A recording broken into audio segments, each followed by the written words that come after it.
우리나라 합계 출산율이 지난해에 이어 올 1분기에도 0명대를 벗어나지 못하고 있습니다. 이 때문에 저출산 문제의 심각성은 어느 때보다 커진 분위기인데요. 이 저출산 문제에 적극적인 유럽 국가들처럼 보다 눈에 띄는 파격적인 지원 정책이 필요하다는 목소리도 높아지고 있습니다. 김수빈 기자의 보도입니다. 지난해 우리나라 합계 출산율은 0.78명. 경제협력개발기구 OECD 국가 중 합계 출산율이 0명대인 국가는 대한민국이 유일합니다. 올 1분기도 마찬가지입니다. 합계 출산율은 0.81로 1분기 기준으로 역대 최저치입니다. 이 같은 추세라면 올해 출산율은 0.73명에 그칠 것으로 전망됩니다. 저출산 문제는 국가 미래에 직결되기 때문에 심각하다는 말로는 부족합니다. 생산인구가 급감한다면 국가 경쟁력도 떨어질 수밖에 없는데 우리나라의 저출산 문제가 더 심각한 이유는 고령화 속도 역시 빨라지고 있어서입니다.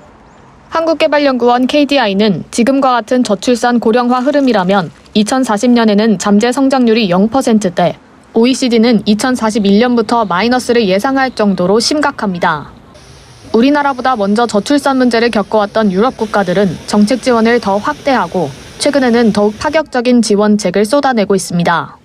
프랑스와 스웨덴, 독일은 사회보험을 강화해 육아휴직 기간에도 임금의 100%를 보장하도록 했고 결혼하지 않아도 가족수당과 보육비 지원을 시작했습니다.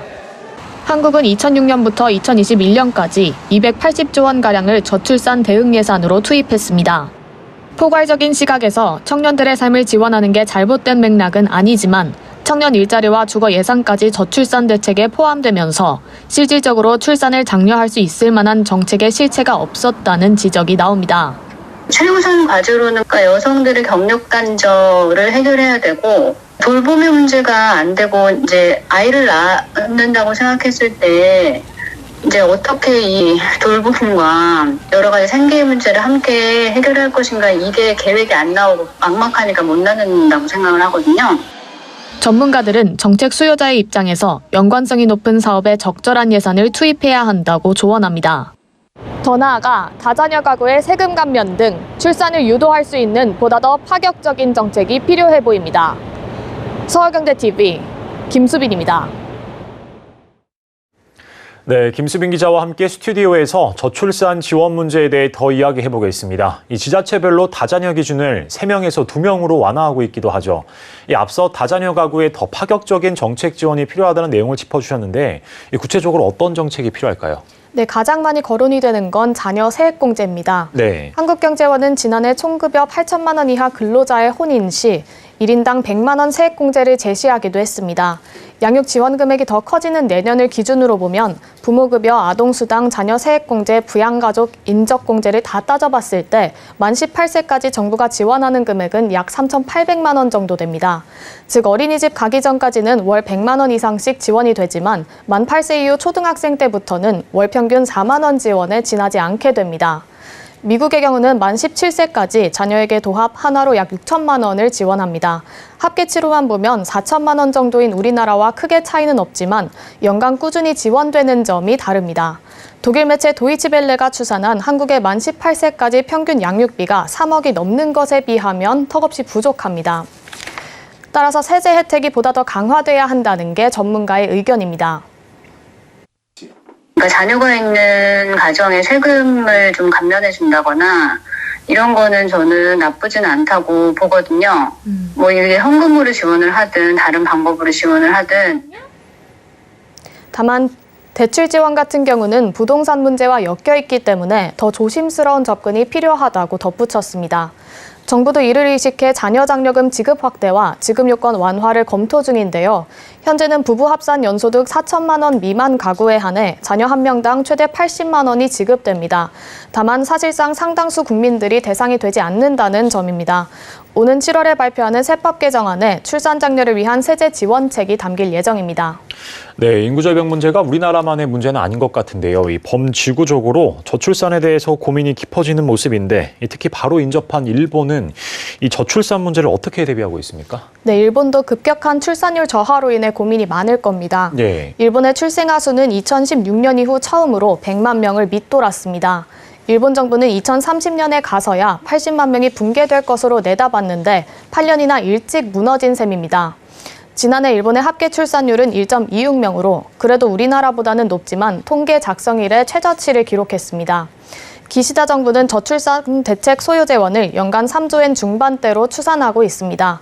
가장 대표적인 정책으로는 아동수당 수급의 소득 제한을 없애고 지급기간을 고등학교 졸업까지로 연장하는 방안입니다. 또 출산비에 대해 공적 의료보험 적용을 2026년 시행하는 등 출산 지원도 강화키로 했습니다. 특히 주택 지원 강화 정책이 눈에 띕니다.